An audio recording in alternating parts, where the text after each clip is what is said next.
Okay. I hope you got all the tough questions. I have one announcement to start with.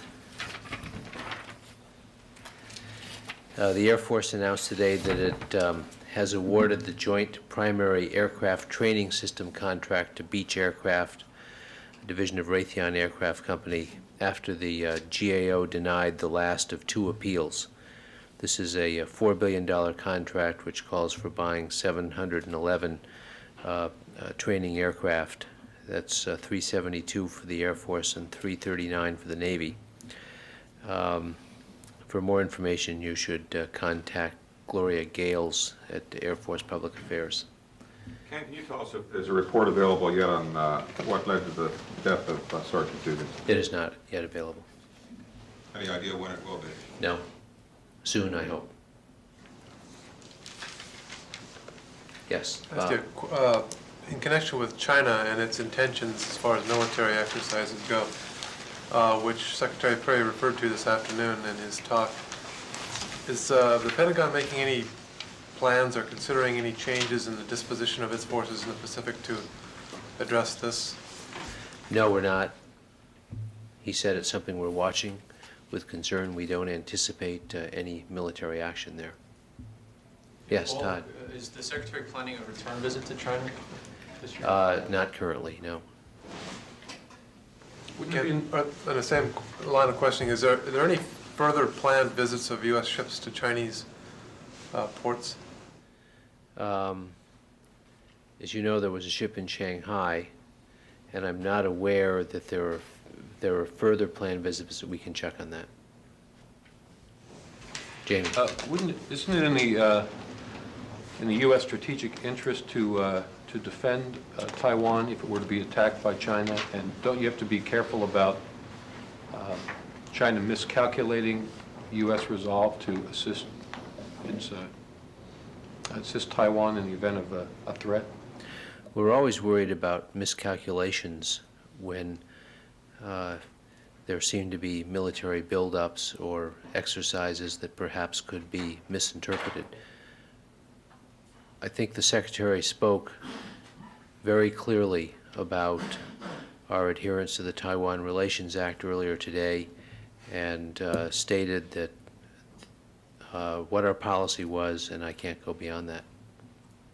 Are there plans for, just take the reverse what I asked you, there are further plans for Chinese officials to visit here this year? Well, as you know, the Vice Foreign Minister is here now, and there is a plan currently for the Chinese Chief of Staff, General Shi, to visit, I believe, next month, but it might be April. As you know, we have a series of ongoing relationships with China, and there are visits from time to time of a variety of officials, and the military exercises that people have focused on are something we're watching with concern, but I think you have to put them in the right context. The military exercise cycle starts in February. The Chinese cycle of military exercises generally starts in February. They frequently have exercises in the Strait of Taiwan involving naval, air, and ground forces. The last time they did was in the summer of 1995. So it's not unusual for them to have military exercises in this area. Yes, Ed? GAO, as you know, in a report some time ago, listed a number of problems with the B-2 bomber. Can you tell us whether, what number of those problems have been fixed since that GAO report? Not off the top of my head. I do know that the B-2 bomber, like all new weapons, is being improved step by step, and this is very common. I mean, you have various blocks of production, and each successive production block is more advanced than the one before it. That's happening with the B-2. But I do not have a list of what's been improved. I will try to get that. I don't know if we have actually put together a complete compendium of what's happened with the B-2 in response to the GAO report, but we'll look for it. Yes.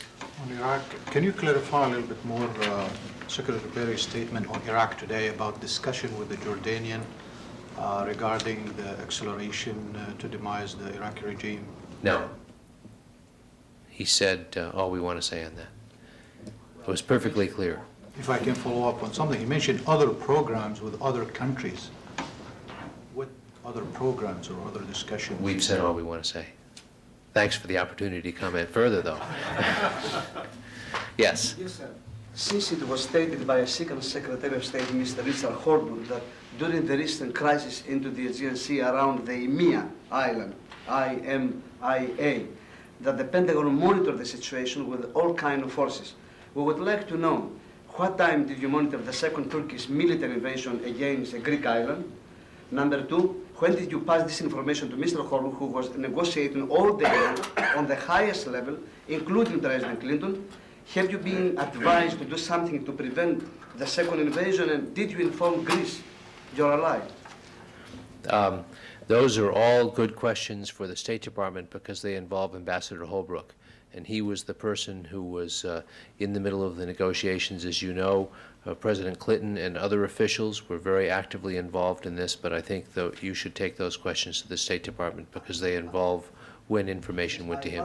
Those questions to the State Department. What I'm focused is the military aspect, because you were present there. You monitored military the situation according to Mr. Holbrooke. He said that 2 a.m. in that evening. So my questions is addressed to you direct, and I repeat, what time did you monitor military, the second Turkish military invasion against a Greek island? When did you pass this information to Mr. Holbrooke from a military point, who negotiated, as you said already, with President Clinton?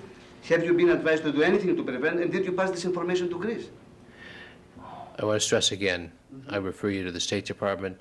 This was a diplomatic negotiation in which Ambassador Holbrooke was in the middle, and it's more appropriate for him to answer those questions. It was reported that the Joint Chief of Staff, General Salikashvili, during the crisis was communicating with his Turkish counterpart, General Ismail Karaday. Did he have similar communication with his Greek counterpart, Admiral Christos Limberis? I can't answer that question. I can attempt to get you the answer. There were a number of conversations involving officials in our government and officials in both the Greek and the Turkish government. We will take that question and see if we can provide the answer. Including also all the communication between Secretary of Defense Mr. Perry with his counterpart Mr. Sarsenis, and also with the Turkish counterpart. I don't think we'll go into the details of those conversations. Just the number of communication. I don't want the No, we won't go into the number of the communications. Yes, Jamie. Can you, is there anything you can tell us on the progress of the investigation into the death of Sergeant Dugan, and when that investigation will be completed and released? This is a longer version of the first question that was asked me in this briefing, and my answer then was, no, I can't give you anything on when we plan to deliver that. I hope soon. I know this is a test. This is a test to see if I can say the same thing twice. I thought I passed it with the earlier reporter on Mr. Holbrooke, but I'm willing to take the test on a second topic. Well, then, can I ask you the number of communications that Secretary... Any more questions? Thank you.